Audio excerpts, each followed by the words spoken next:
प्रसंग चल रहा था श्री सूरदास जी महाराज का। बहुत सी उनकी जीवन संबंधी अद्भुत रसमयी वार्ता होते हुए आगे प्रसंग में बढ़ते हैं। श्री पूज्य सूरदास जी महाराज के हृदय में एक भगवत इच्छा से संकल्प बना। उनके हृदय में बात आई कि हम श्री ठाकुर जी के लिए 1.25 लाख पद की रचना करेंगे। 1.25 लाख। जो भगवत प्रेमी महात्मा होते, पहली बात उनके हृदय में कोई संकल्प नहीं बनता।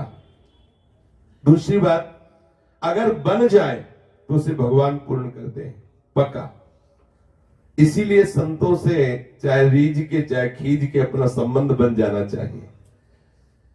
अगर संत किसी के ऊपर नाराज होते हैं तो जानते हो क्या करते हैं? जो वरदान में होता है वही उनके गुस्सा में भी होता है। जैसे किसी पे बहुत नाराज हुए ना तो प्रभु से कहते, प्रभु थोड़ा इसकी बुद्धि शुद्ध कर दो। ऐसे प्रभु इसकी बुद्धि शुद्ध करो। वो सीधे प्रभु से प्रार्थना करते हैं, प्रभु देख लो, सीधे इसकी बुद्धि को परिवर्तित करो, अपने चरणों में लगाओ। अगर संत नाराज हो जाए या संत प्रसन्न हो जाए तो दोनों का फल एक ही होता है, उनकी हम चिंतन वृत्ति में आ जाए। आज तक नहीं देखा गया कि संत के नाराज होने से किसी का बहुत बुरा हुआ हो। एक भी उदाहरण नहीं। वेन जी का उदाहरण आता है कि वो भगवान की निंदा करते, संतों के साथ असभ्य बर्ताव किया। संतों ने एक हुंकार में उनको मार डाला। इतना अपराधी तो वेन संतों से कहता कि तुम सब व्यभिचारी हो। तो कहते तुम ऐसा कैसे कह रहे हो कि व्यभिचारी हो? बोले जैसे अपने पति को छोड़कर किसी और की तरफ देखना व्यभिचार ही तो है। राजा भगवान होता है, मैं राजा हूं, मैं तुम्हारा भगवान हूं, तो मुझे छोड़कर और किसी भगवान को भजते हुए व्यभिचार नहीं तो और क्या है? ऐसे संतों की अवहेलना करता। जब देखा बहुत बढ़ गया तो अपने तपोबल से उसको नष्ट कर दिया। ऐसा लगता है कि बेन की दुर्गति होनी चाहिए, लेकिन देखो आज भी हम बेन का यश गाते हैं। संतों के संग का प्रभाव देखो। वेन की दाहिनी भुजा मंथन से भगवान प्रथु प्रकट हुए और बाईं से अर्ची। ऐसा लगता है कि नल कुंवर मणिग्रीव की अब दुर्गति निश्चित है, क्योंकि देखो नंग धड़ंग गंगा में खड़े हैं, शराब पिए खड़े हैं और देवर्षि नारद को गुस्सा आ गया। लेकिन कितनी कृपा, कितनी कृपा, भगवान के आंगन के वृक्ष बनते हैं और उन्हें भगवती स्पर्श प्राप्त। आज तक कहीं हमें इतिहास में देखने को नहीं मिला कि संत गुस्सा कर गए और उसे नरक मिला। आज तक हमें ऐसा नहीं मिला। जिन्होंने संतों को पीटा, जिन्होंने संतों को मारा, संत उनके लिए संकल्प किए कि इनको भगवत प्राप्ति जरूर होनी चाहिए। ये बड़े विचित्र भाव वाले महापुरुष होते हैं संत जन। सूरदास जी के हृदय में संकल्प बना कि 1.25 लाख पद हम करते हुए उनके चरणों में समर्पित करेंगे। अब नित्य प्रति, अब ऐसा थोड़ी कि तुकबंदी से लिखे। कुछ लोग होते हैं चित्त तो विषयों का चिंतन करता है, विषयों का स्वाद लेता है, और पढ़े लिखे होते हैं तो तुकबंदी जोड़ के इधर उधर से वो पद रचनाकार बन जाते हैं। या उन पदों की बात नहीं है रही। यहां जो लीला देख रहे हैं वो लीला लिख रहे हैं। श्री सूरदास जी दिव्य दिव्य प्रभु की लीलाएं देखते और उनकी रचना करते। 1 लाख पद श्री सूरदास जी ने रच डाले। अभी 25,000 पद शेष थे।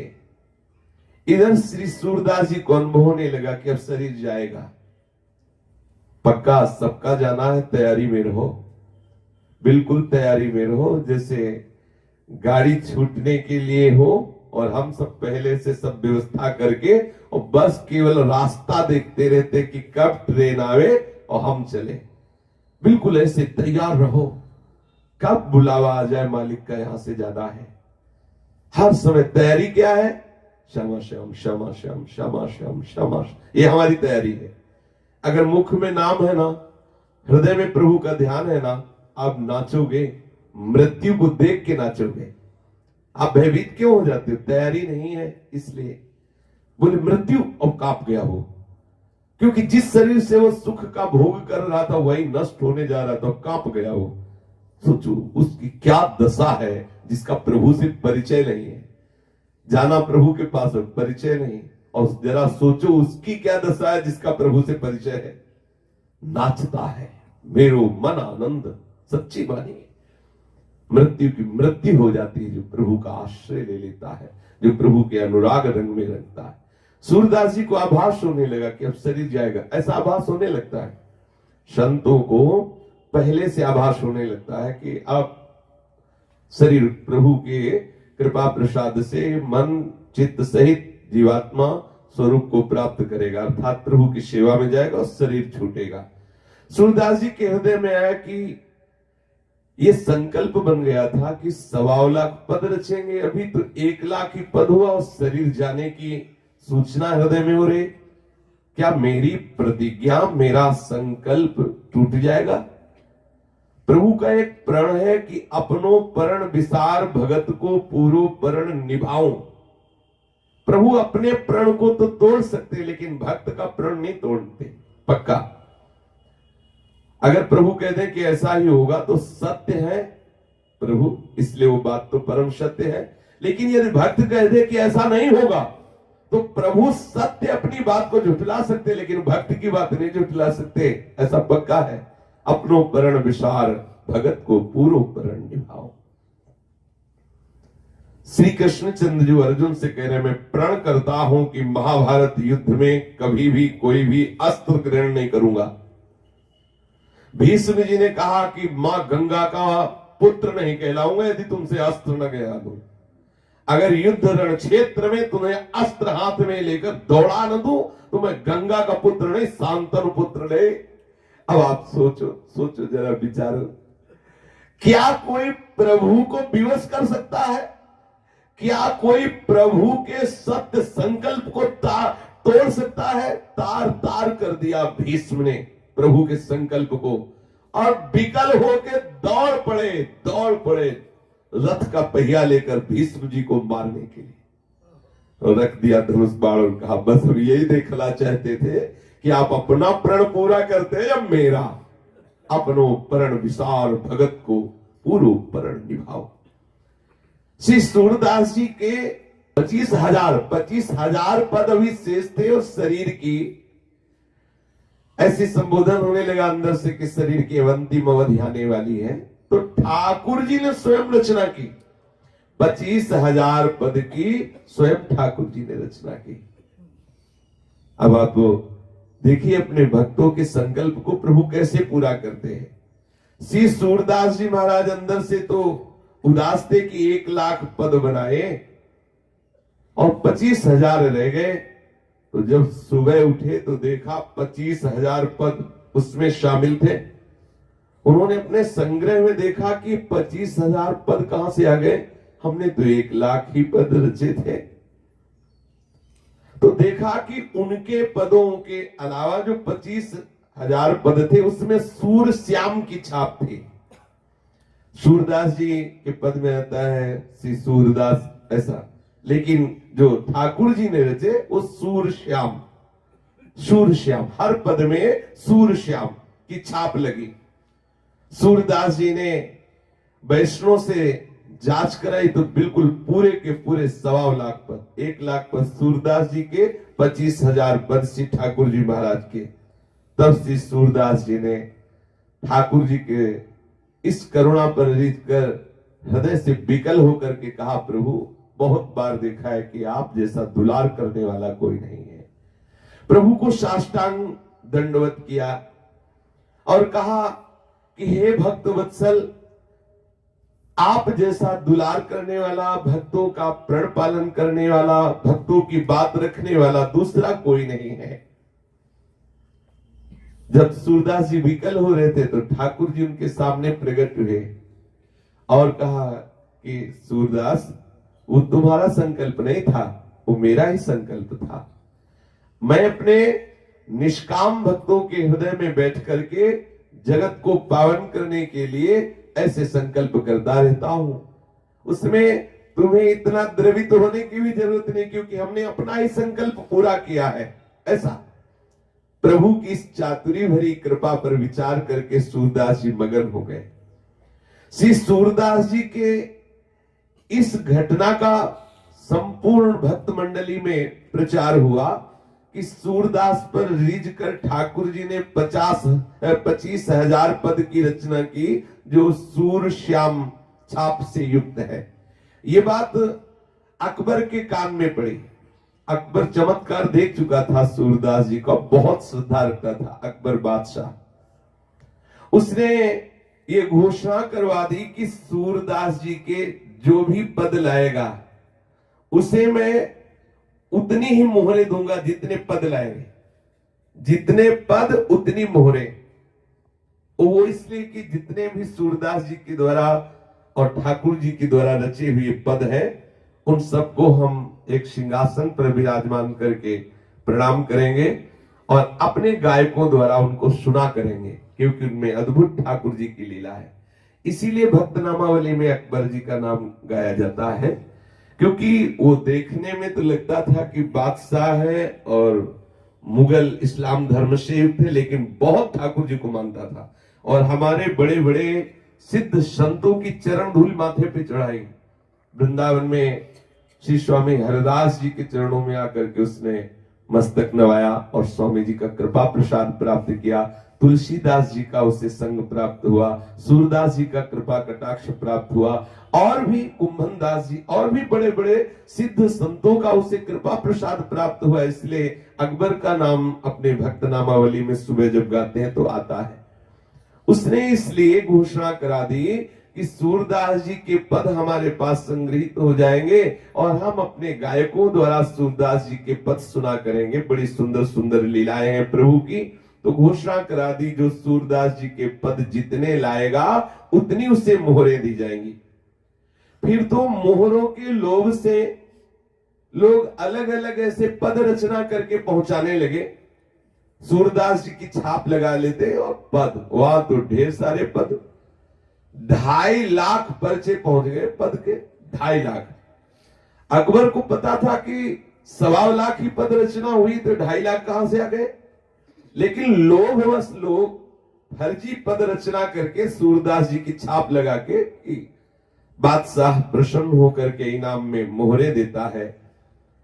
अतः उसने पद लाने वालों से इस बात की शिकायत की कि पद तो 1.25 लाख है, यहां तो 2.5 लाख हो चुके, अभी आ ही रहे, लोग ला ही रहे।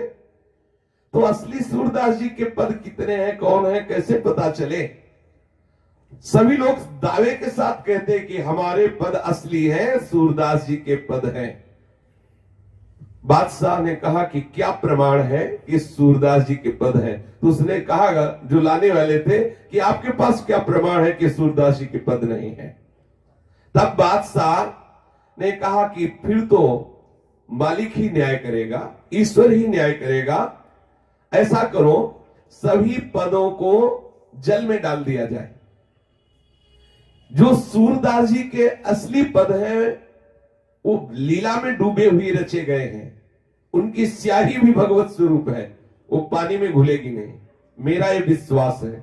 बादशाह अकबर ने ऐसा निर्णय किया और जितने पद आए हुए थे 2.5 लाख से भी ऊपर एकत्रित हो रहे थे, सबको जल में डाल दिया गया। जो सूरदास जी के पद थे वो पानी के ऊपर ही थे, उनका स्पर्श भी पानी ने नहीं किया। और जितने सब फर्जी लिख के लाए थे वो सब स्याही फैल गई, सब धुल गई। ये देख करके जो झूठे लाने वाले थे उनका मुख लज्जा से झुक गया और असली सूरदास जी के जो पद थे वो दिव्य। तब बादशाह ने कहा कि एक सिद्ध संत के द्वारा जो भगवत लीला का दर्शन करते हुए पदों की रचना हुई, इसमें जो स्याही का भी प्रयोग हुआ वो दिव्य स्याही है, ये लौकिक नहीं है। बड़ा आनंदित हुआ श्री सूरदास जी के पदों का संग्रह करके। गोसाई विठल नाथ जी महाराज श्री श्रीनाथ जी का श्रृंगार कर रहे थे। सहसा उनका ध्यान गया कि आज सूरदास जी पद नहीं सुना रहे, क्योंकि श्रृंगार करते समय श्री सूरदास जी की सेवा थी ठाकुर जी के श्रृंगार के पद सुनाना। श्रृंगार के समय सूरदास जी नित्य प्रति श्रृंगार का पद गायन करते थे, आज दिखाई नहीं दिए। श्री गोसाई जी ने सेवकों से पूछा कि आज सूरदास जी का स्वर नहीं गूंज रहा। हम ठाकुर जी का श्रृंगार कर रहे हैं तो देख रहे हैं कि ठाकुर जी की रुचि श्रृंगार में नहीं हो रही। कहां गए सूरदास जी? एक वैष्णव ने निवेदन किया कि महाराज सूरदास जी तो आज मंगल आरती के दर्शन करके सभी वैष्णवों को प्रणाम करके पाराशोली चले गए हैं। श्री विठलनाथ जी ने ठाकुर जी की तरफ देखा तो उदास और नेत्रों से जल बह रहा है, ठाकुर जी के आंसू बह रहे हैं। गोसाई जी ने देखा तो समझ गए कि हमें लगता है श्री सूरदास जी महाराज अपने इस लोक की लीला का स्मरण करना चाहते हैं। देखो कितने लीला बिहारी है। ये चाहे तो क्या ले हो सकता, लेकिन ये रो सकते हैं, चाह ले सकते हैं। है बड़े विचित्र लीला बिहारी। रो रहे जैसे कोई प्रियजन होता है ना, अपने प्रिय के वियोग में रोता है। सर्व सामर्थ्यशाली है, अपने यद्यपि प्रकट लीला से नित्य लीला में ही ला रहे हैं, पर प्रगट में ऐसे महापुरुषों की उपस्थिति से बहुत ही लोक का मंगल होता है। श्री ठाकुर जी महाराज सर्व सामर्थ्यशाली होते हुए भी ऐसी लीला करते हैं कि किसी के समझ में नहीं आता। अत्याचारी जन ऐसे ऐसे हुए जिनको जुकाम भी नहीं होता, और संतों को देखा किसी के गले में कैंसर, किसी की आंख में कैंसर, किसी के बोलने लायक नहीं। बड़े विचित्र लीला बिहारी है। ठाकुर जी के नेत्रों में आंसू देखकर, उदास देख करके श्री गोसाई जी को पक्का हो गया कि श्री सूरदास जी अपने इस लोक की लीला का स्मरण करना चाहते हैं। समस्त वैष्णवों को बुलाया और गोसाई जी ने कहा कि देखो देखो, आज हमारे पुष्टि मार्ग का जहाज डूबने जा रहा है। श्री सूरदास जी महाराज को संबोधन क्या किया? पुष्टि मार्ग का जहाज। जहाज में जैसे कोई भी बैठे ना तो बिना किसी परिश्रम के वो पार कर देता है। ऐसे बड़े बड़े महापुरुष जहाज हैं जिनके चरणों का आश्रय लेकर विषयी पुरुष भी भगवत चरणारविंद तक पहुंच जाते हैं। श्री गोसाई जी ने कहा कि आज पुष्टि मार्ग का जहाज डूबने जा रहा है। आहा, जिसको जो कुछ लेना हो अभी चलो और सूरदास जी से प्रश्न कर लो, सूरदास जी के दर्शन कर लो, सूरदास जी के चरणों का कृपा प्रसाद ले लो। वे अंतर ध्यान होने वाले हैं और हम राजभोग आरती करके श्री ठाकुर जी की शीघ्र ही आ रहे हैं। सब लोग श्री गोसाई जी को प्रणाम करके तत्काल वहां से चले और जहां सूरदास जी थे वहां आए। इधर श्री श्रीनाथ जी के चिंतन में मगन श्री सूरदास जी लेटे हुए थे। श्री ठाकुर जी महाराज की जो मंदिर की ध्वजा थी उसको प्रणाम करके बस भगवत स्मरण करते हुए लेते थे। सच्ची मानिए जीवन का यही लाभ है। मृत्यु के समय हमारे नेत्रों में हमारे आराध्य देव हो, ये सबसे बड़ी सिद्धि है। आहा, अहो भाग्य है जिसके अंतिम समय और कुछ याद ना आवे, केवल प्रीतम याद आवे। ये होता है जो जीवन भर भजन करता है, प्रभु का आश्रय लेता है, तो अंतिम समय प्रभु संभालते हैं, प्रभु उसके हृदय में स्फुरित होने लगते हैं, प्रभु उसके मानस पटल पर छा जाते हैं। जिस समय उसे स्मरण की सामर्थ्य नहीं होती उस समय उसके स्मरण के रूप में साक्षात आराध्य देव स्फुरित होने लगते हैं। श्री सूरदास जी महाराज लेटे हुए हैं, मन में सोच रहे थे कि आचार्य महाप्रभु एवं गोसाई जी ने मेरे ऊपर ऐसी महती कृपा की कि आंखों का अंधा, लेकिन हृदय में दिव्य लीलाओं का जागरण कर दिया। प्रभु की लीलाओं के चिंतन और गायन से हमारा जीवन सार्थक हो गया। आज मैं प्रभु की दिव्य लीला में प्रवेश पाने का अधिकारी हो गया। जिनकी चरण प्रताप से मैं ऐसा सौभाग्य प्राप्ति किया, क्या अंतिम समय मुझे उनके चरणों का स्पर्श प्राप्त होगा? देखिए, लेटे हुए हैं और इस शरीर की पूर्णता का समय हो रहा है, लेकिन चाह क्या हो रही है कि जिन गुरुदेव की कृपा से, जिन गोसाई जी की कृपा से मुझ बाह्य नेत्रहीन के हृदय में आंतरिक नेत्रों का प्रकाश करके दिव्य लीला का अनुभव कराया। प्रभु के चरणों में अनुराग, दिव्य लीला का ऐसा अनुभव कि उनका गायन करना, उनका चिंतन करना, वो क्या गुरुदेव, वो क्या गोसाई जी कृपा करके हमें अपने चरणों का स्पर्श प्रदान कर सकते हैं। यदि कहीं हमें उनके चरण छूने को मिल जाते तो हमारा जीवन धन्य धन्य हो जाता। ये बड़ी सूक्ष्म बात है। हृदय में ठाकुर है लेकिन चाह हो रही गुरुदेव के चरणों के स्पर्श की, कि जिनकी कृपा प्रसाद से मेरा जीवन भागवतिक हो गया, ये अंतिम लीला पूर्ण हो उनके चरणों का स्पर्श करते हुए। सूरदास जी के हृदय में दृढ़ विश्वास था कि आज तक हमने जो चाह की मेरे ठाकुर ने पूर्ण की, तो अंतिम चाह क्यों नहीं पूर्ण करेंगे। तो गोसाई जी कृपा सिंधु है, जरूर मुझे दर्शन देंगे, कृतार्थ करेंगे, मेरा ये अंतिम मनोरथ पूर्ण करेंगे। उधर श्री गोसाई जी कुछ वैष्णवों के साथ सूरदास जी महाराज के पास पहले ही वैष्णव को भेजा था, कहा था कि हम राजभोग आरती करके श्री श्रीनाथ जी को शयन करा के शीघ्र आएंगे। कुछ वैष्णवों से सेवा लगा दी थी कि आप प्रत्येक क्षण की सूचना हमें दें, जब तक हम राजभोग आरती श्री श्रीनाथ जी की सेवा में है, क्या हो रहा है, सूरदास जी की क्या स्थिति है, तो प्रत्येक पल की उन्हें सूचना दी जाती थी। राजभोग की आरती होते होते एक वैष्णव ने आकर कहा, महाराज श्री सूरदास जी का बोलना बंद हो रहा है। तब श्री गोसाई जी रामदास, कुंभनदास, गोविंद स्वामी आदि वैष्णवों को साथ लेकर के पाराशौली पहुंचे। वहां जाकर देखा तो सूरदास जी बिल्कुल अचेत पड़े हुए थे। श्री गोसाई जी ने सूरदास जी का सर लिया और अपनी गोद में रखा। ये देखो, अंतिम चाह थी कि आचार्य चरण का स्पर्श हमें प्राप्त हो। जैसे मां अपने बेटे को गोद में लेती है, ऐसे सदगुरुदेव आचार्य गोसाई जी ने श्री सूरदास जी का सर अपनी गोद में लिया और दुलार करते हुए उनके माथे पे हाथ फेरते हुए बोले, कहो सूरदास जी कैसी तबीयत है। श्री गोसाई जी के स्वर को पहचान कर सूरदास जी के रोम रोम में आनंद छा गया। तत्काल प्रणाम करके नेत्रों से और हाथ जोड़ने की चेष्टा करते हुए बोले, महाराज मैं तो आपकी केवल बाट देख रहा था, केवल आपकी बाट देख रहा था, आपका ही केवल चिंतन कर रहा था। ये बहुत बड़ी बात है, बहुत बड़ी बात, सच्ची मानिए, सच्ची, इस सबकी समझ की बात नहीं।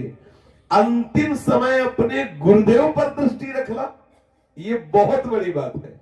अंतिम समय आराध्य देव के चिंतन को गौर करके सदगुरुदेव के चरणों के सानिध्य की चाह, उनके एक बार दर्शन करने की चाह, स्पर्श करने की चाह, सूरदास जी का रोम रोम पुलकित हुआ और बोले, प्रभु मैं आपकी बाट देख रहा था, केवल आपका चिंतन कर रहा था। श्री सूरदास जी महाराज परम अनुग्रह का अनुभव कर रहे हैं कि हमारे गुरुदेव हमें गोद में लिए हुए हैं। आहा, श्री गोसाई जी ने सूरदास जी के प्रति कहा कि इनको जो दैन्यता मिली है वो केवल केवल प्रभु के द्वारा ही दी जाती है, तब आती है, वो बनावटी नहीं होती। सूरदास जी के हृदय में जो दैन्यता है वो भगवती दैन्यता है, जो वो भगवती दैन्यता जो प्रभु को अधीन कर लेती है। श्री चतुर्भुज दास की जिज्ञासा पर श्री सूरदास जी ने संक्षेप में पुष्टि मार्ग के सिद्धांतों का वर्णन किया और फिर धीरे से मौन हो गए। श्री गोसाई जी ने पूछा, सूरदास जी इस समय तुम्हारी चित्त वृत्ति कहां है, बताओ। बिल्कुल अंतिम समय है। पूछा, इस समय तुम्हारी चित्त वृत्ति कहां है।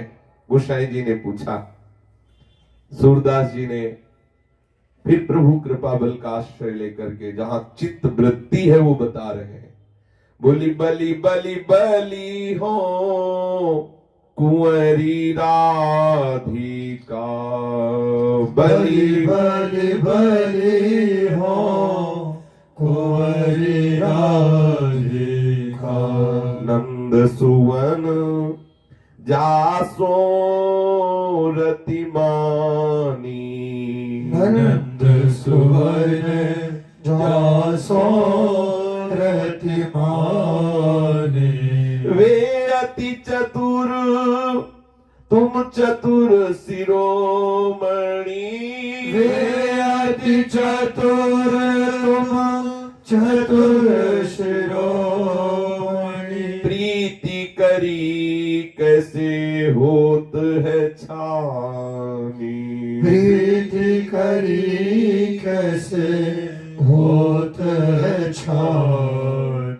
बलि बलि बलि हो कुंवरी राधिका नंद सुवन जासो रतिमानी।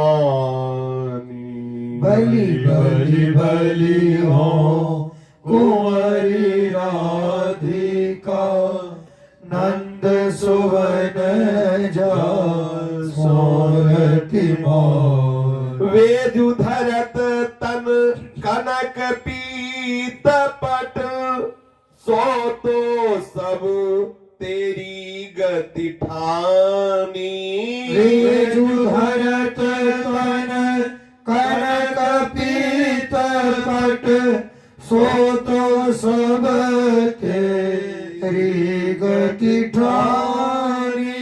ते पुनि श्याम सहज वे शोभा अंबर मिस अपने उर आनी। ते पुनि श्याम सहज वे शोभा अंबर मिस अपने उर आनी। पुलकित अंग अब ही हुए आयो निरखी देख निज देह सयानी।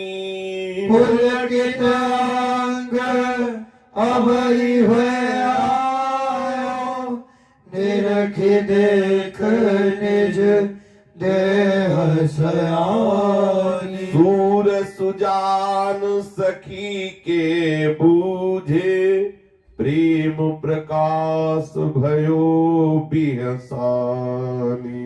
सूर सुजान सखी के सूझे प्रेम प्रकाश भयो बिहसानी।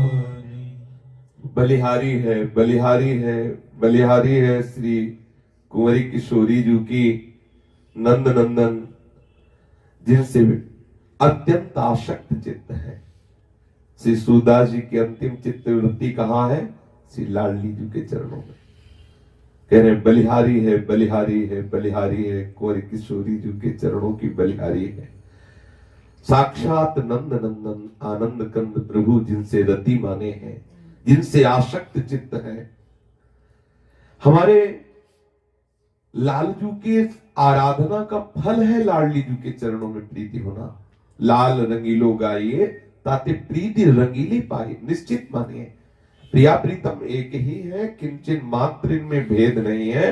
फिर भी रसदात्री प्रिया जो है और रस लोलुप श्री लालजू महाराज। एक ही रस खेल के लिए दो रूप धारण किए गए हैं, एक रस भोक्ता है और एक रसदात्री है।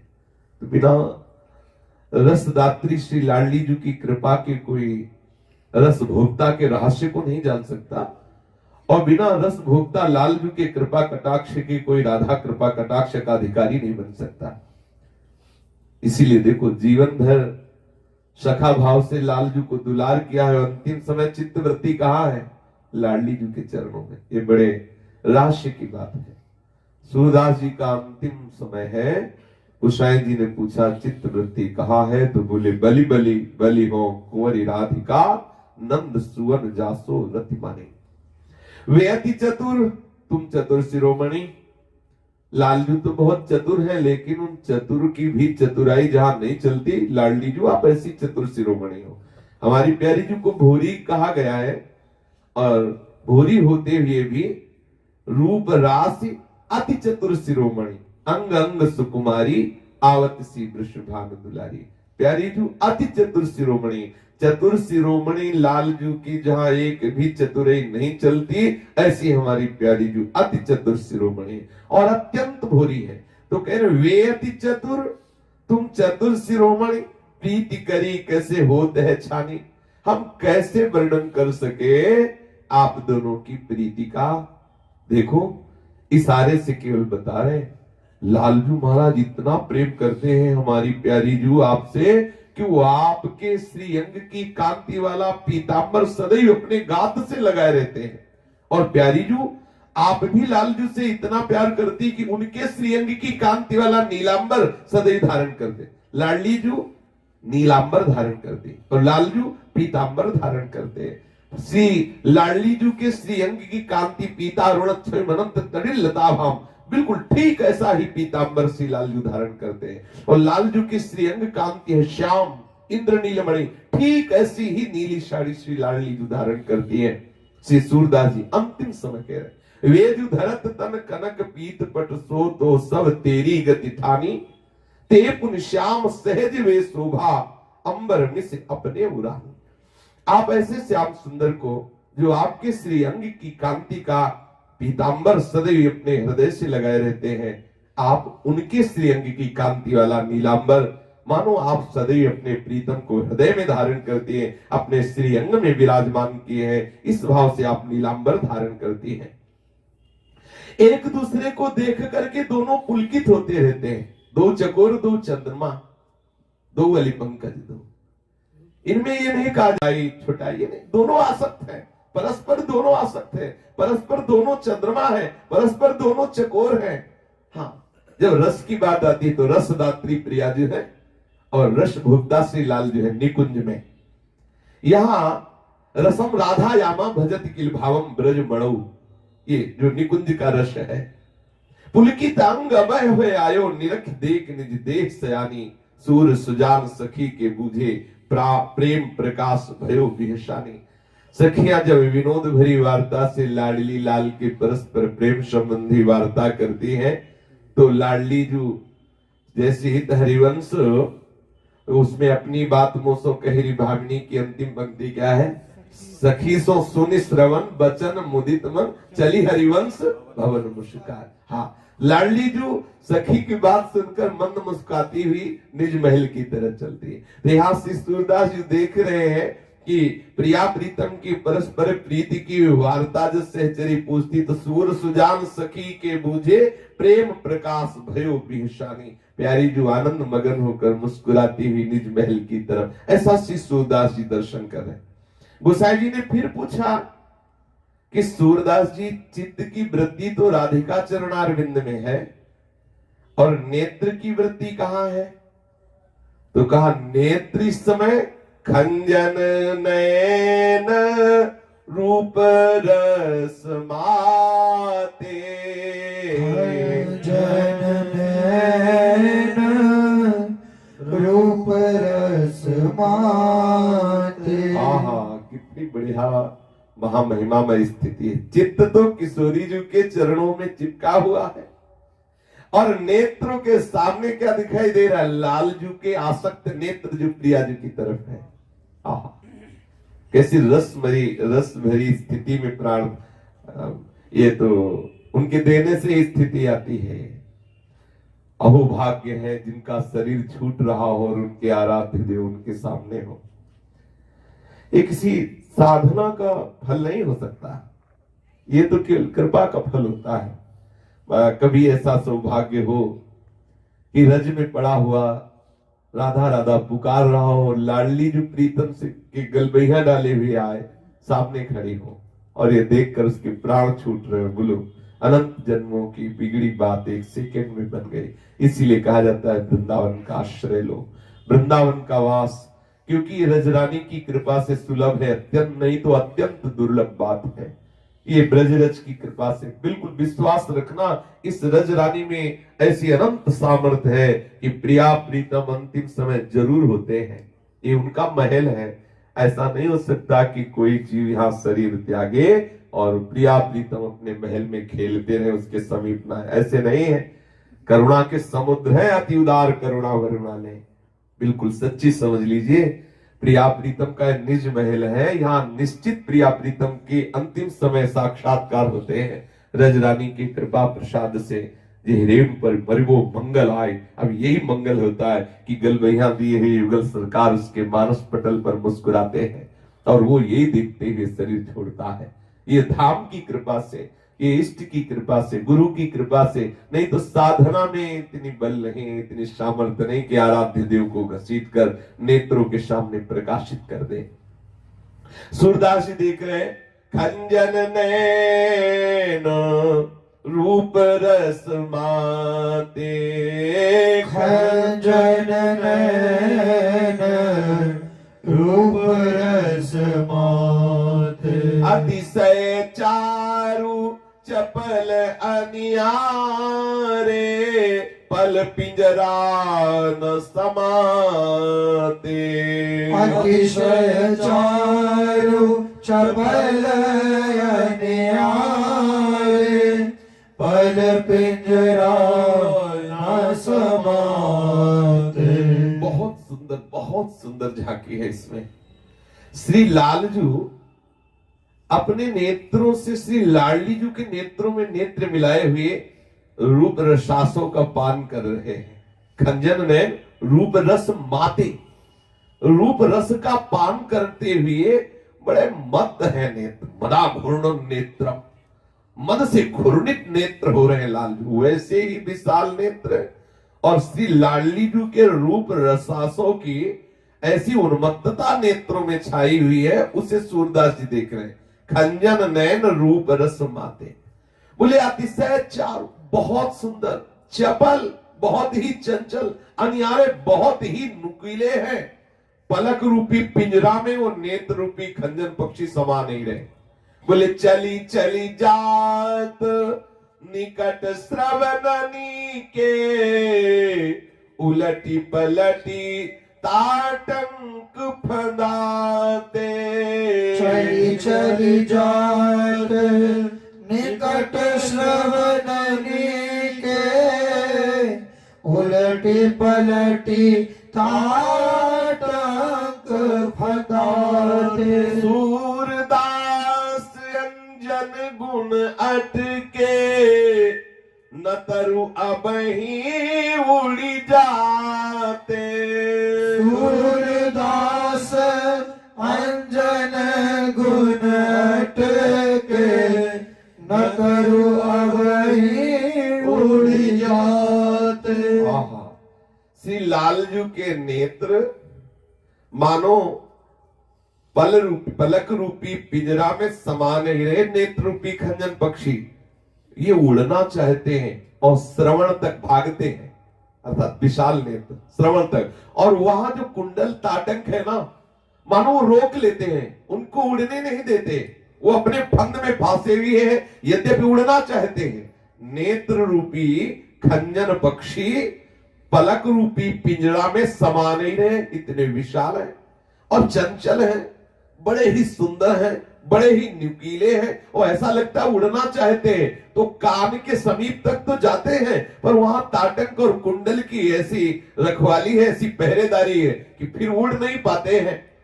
और समीप में ही जो नेत्रों में अंजन लगा हुआ है ना, मानो अंजन की डोर में नेत्र रूपी खंजन पक्षी को बांध लिया गया, नहीं तो अभी उड़कर प्रियाजू के पास पहुंच जाए, ऐसे वो चंचल हो रहे हैं। बोले सूरदास जी के नेत्र कहाँ है? बोले लालजू के नेत्रों में, जो लालजू के नेत्र जो प्रियाजू के रूप रस में उन्मत्त हो रहे हैं। कितनी सुंदर स्थिति है। खंजन नयन रूप रस माते, अतिशय चारु चपल अनियारे पल पिंजरा न समाते। चली चली जात निकट श्रवणनी के, उलट पलट ताटंक फंदाते। सूरदास अंजन गुण अटके, न तरु अबहि उड़ी आते। श्री सूरदास जी ये पूरा पद किए कि नेत्रों की धारा बहने लगी अश्रु से। नेत्रों में देखा अश्रु धारा प्रवाहित हो रही, नेत्रों से धारा बह रही।